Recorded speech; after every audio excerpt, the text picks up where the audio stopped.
Good morning, everybody. Good morning. Good morning. Good morning. Last night, and again this morning, I spoke with President-elect Donald Trump, and I congratulated him on his great victory.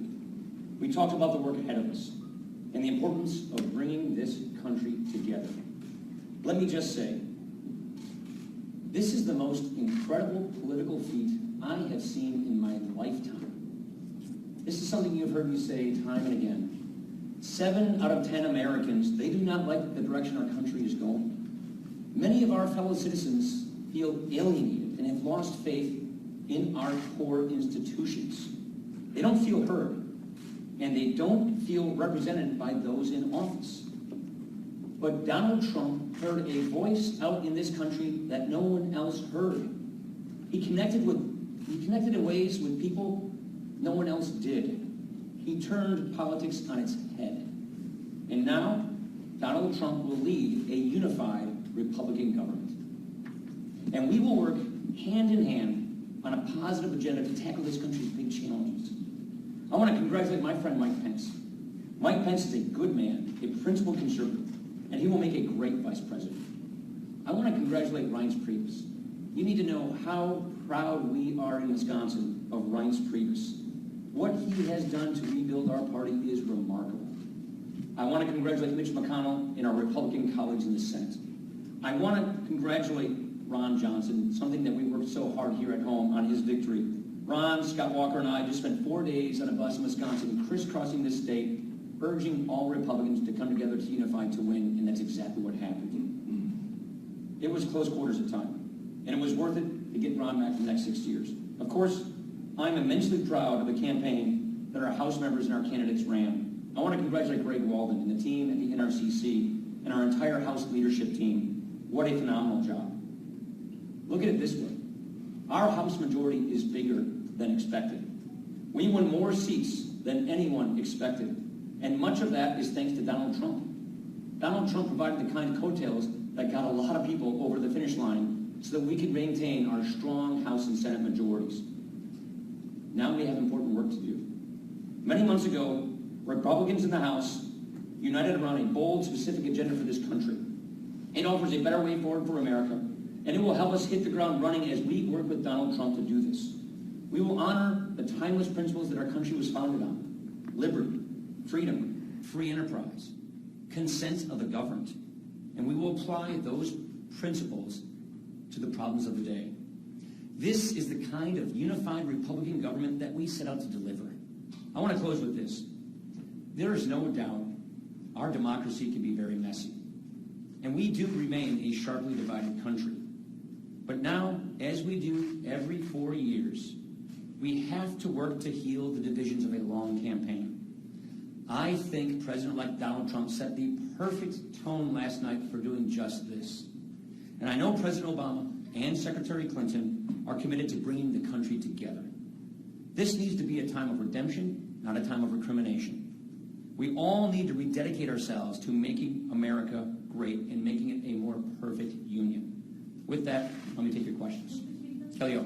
During the campaign, where times when you were critical of Donald Trump, you said you could no longer defend him. Today, clearly, you are embracing him. Some of your colleagues were critical of you, thinking you had not embraced Donald Trump enough during the campaign.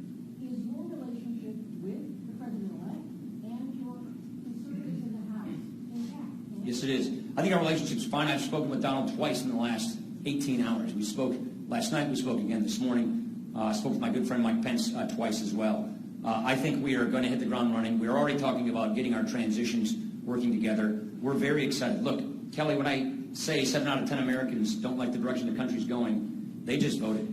I think what Donald Trump just pulled off is an enormous political feat. It's an enormous feat in that he heard those voices that were out there that other people weren't hearing, and he just earned a mandate. And we now just have that unified Republican government. If you listen to us in the closing days of this campaign, whether it was crisscrossing America or crisscrossing Wisconsin, we were making an appeal to our fellow citizens and to all Republicans to come home to unify, and we did just that, and that's why I'm excited about where we are. Yeah.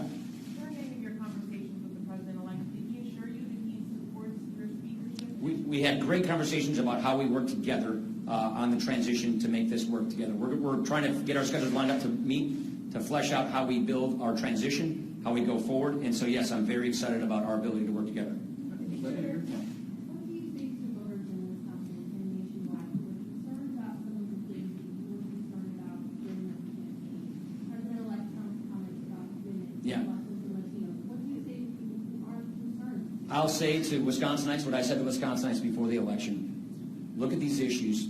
Look at the potential for our country. Look at the direction we've been going. Look at the direction we need to go. And look at what a unified Republican government can get you. Look, I'm really proud of the fact that for the first time since 1984, Wisconsin's 10 electoral votes went to Republicans. This is an enormous feat. But frankly, you saw the Marquette poll. I mean, Charles, you saw it. We didn't think it could happen. Donald Trump turned it on its head. Donald Trump delivered the 10 electoral votes. And by the way, he helped elect a strong majority in the Senate and a strong majority in the House. Charles. Let me ask you about that. Do you feel, you said you used the word mandate, you're going to repeal and replace Obamacare? How quickly, how soon, what does it look like? And when you say to those folks that just don't feel like he is going to be their president? I think after a tough campaign where people believed that they were pitching so hard from one side or the other, the time is to heal and to unify. This health care law, Charles, is not a popular law. This health care law is collapsing under its own weight. And so to your specific question about repealing and replacing Obamacare, this Congress, this House majority, this Senate majority has already demonstrated and proven we're able to pass that legislation and put it on the president's desk. Problem is, President Obama vetoed it. Now we have President Trump coming who is asking us to do this. So with unified Republican government, we can fix this. We can fix these problems. Look, it's not just the health care law that we can replace, because we now have shown the willingness and the ability to do it. There are so many more things that I'm excited about. Think about the laid-off coal workers now who see relief coming.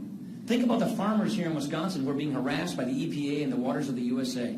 Think about the ranchers in the West who are getting harassed by the Interior Department, or the laid-off timber workers.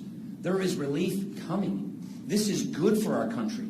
This means that we can lift the oppressive weight of the regulatory state. We can restore the Constitution. Think about the conservative, Constitution-respecting judges that will be nominated. This is very exciting. Tim. Speaker, I wonder if you see a reconfiguration of the Republican Party at this point, perhaps sort of away from the ideas, aspects you have long talked about, promotion of conservative principles, and more towards sort of a populist Republican Party. And as part of that, also, I wonder if a lot of your colleagues in the House and Senate candidates as well ran explicitly saying that they would be a check on this individual Republican president. And I wonder, as Speaker, what is the balance you need to strike on between working with the president? It's a good question. Trying to hedge, to make sure that public government does not repeat the mistakes that we led after the George Bush. I think the mistakes of the Republican government is that we didn't do the right thing at the right time. I think the mistakes that we made in the past is we didn't seize the opportunity when it presented itself. The opportunity is now here. And the opportunity is to go big, to go bold, and to get things done for the people of this country. And there are various different kinds of conservatives and different kinds of Republicans. We all come from different corners of our party. The key here is not only to unify and merge these approaches, as you just described, but to also invite everyone else in the country to get us focused on our solutions. What I see here is great potential. What I see here is with a unified government and not having more of this protracted, divided government that has been plaguing us for so many years. What I see now here with a unified government is the opportunity to get back to work for the American people. Donald Trump pulled off an amazing political feat. He deserves tremendous credit for that. It helped us keep our majorities. But it also showed the country that people don't like the direction we were going. We need to change direction. And what I'm excited about is we in Congress, along with our nominee, who is now the president-elect, offered a very specific and clear and coherent agenda on which direction we should take the country. And that is now the direction we're going to go. And that's why I'm excited about working with our president-elect, working with our vice president-elect on the transition to make sure that we hit the ground running. Speaker, Yeah. Speaker, you say you want to unify the country, bring people together. I'm hearing a pervasive sense of fear from many people this morning. They don't know what to expect. They're worried about civil liberties being violated, things Mr. Trump has suggested during the campaign.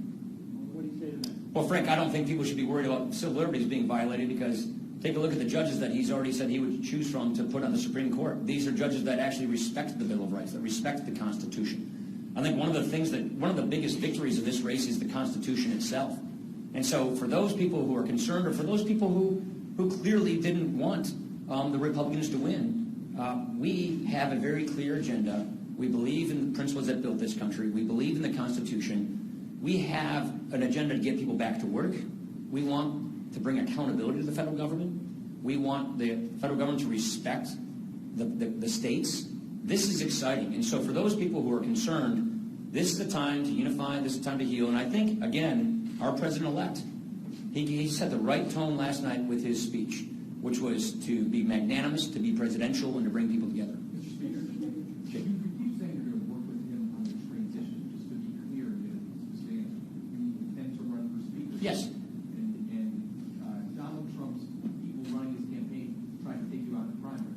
So it's not. This is not. I don't worry about things like that, Jake. I don't worry about inter-party issues. I don't worry about inter-party. I feel very good where we are. Donald and I have had fantastic conversations just in the last 18 hours.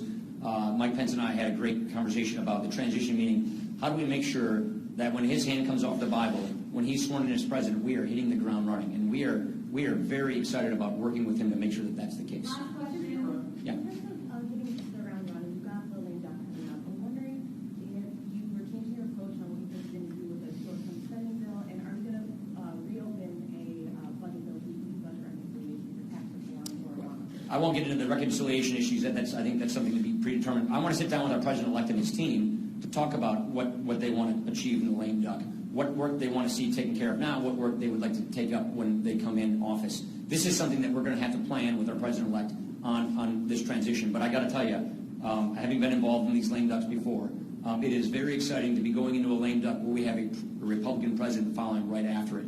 So I'm excited about that, and we're going to coordinate with our president-elect on just what they're hoping we can achieve in the lame duck. Thank you, everybody. Appreciate it. Thank you.